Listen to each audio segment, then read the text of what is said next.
থেকে এসেছো? হ্যাঁ স্যার। তাহলে তোমাকে কিছু গ্রাম নিয়েই প্রশ্ন করি। হ্যাঁ করেন স্যার।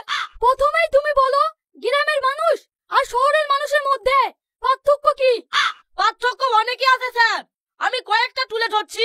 যেমন ধরেন, গ্রামের মানুষ গরু ছাগল পোষে আর শহরের মানুষ কুকুর পোষে।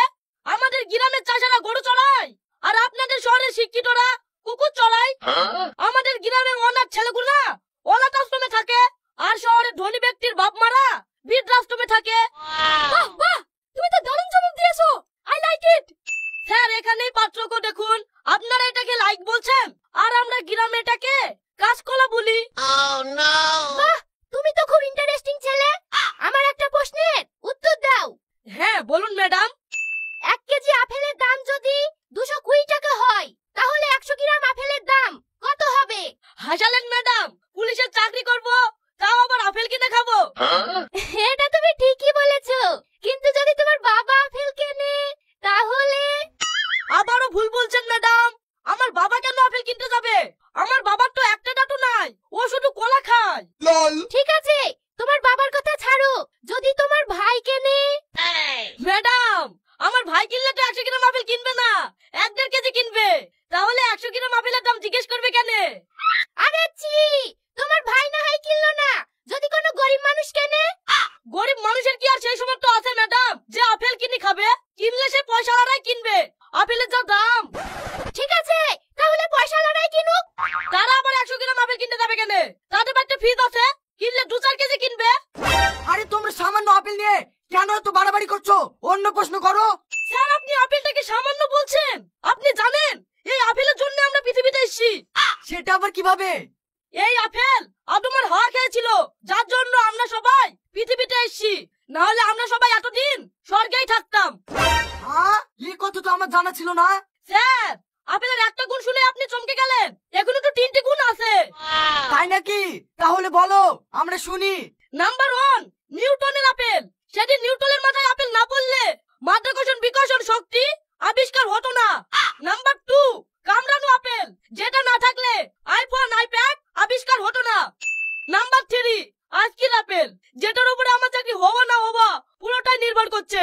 স্যার এর পরেও আপনারা বলবেন আপেল সামান্য? না না, সামান্য নয়, অসামান্য। যাক, তোমার কাছ থেকে আমরা অনেক কিছু শিখলাম। তুমি তো ট্রাফিক পুলিশের চাকরি করবে। চলো রাস্তায়, তোমার আরেকটা প্রশ্ন আছে, এটাই পাশ করলে তোমার চাকরি ফাইনাল। ঠিক আছে ম্যাডাম, তাহলে চলেন।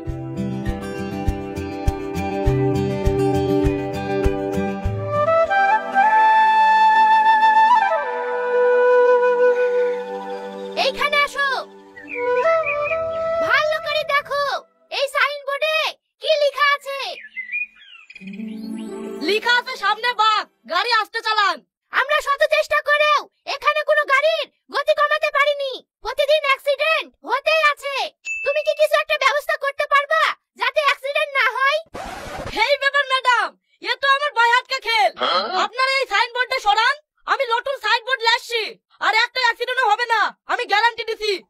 ঠিক আছে, তোমার কথাই শুনি দেখি তুমি কি করতে পারো। অফিসার, এই সাইনবোর্ডটা খোলার ব্যবস্থা করো। ঠিক আছে ম্যাডাম।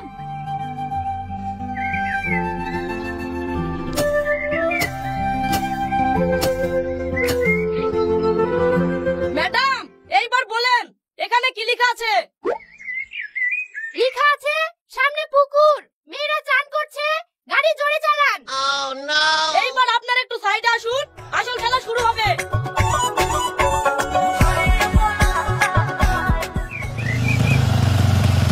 এই কাশি, তুমি একটা গা ধোয়া দেখার লেগে গাড়ি আস্তে চালাছি।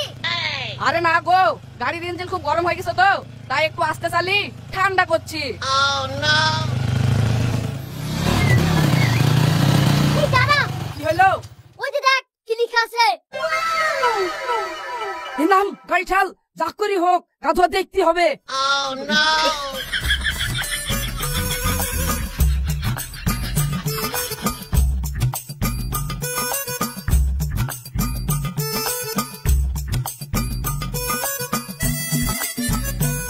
এই, তুই গাড়ি ঠেললে শিখে সাইনবোর্ড পড়িসনি?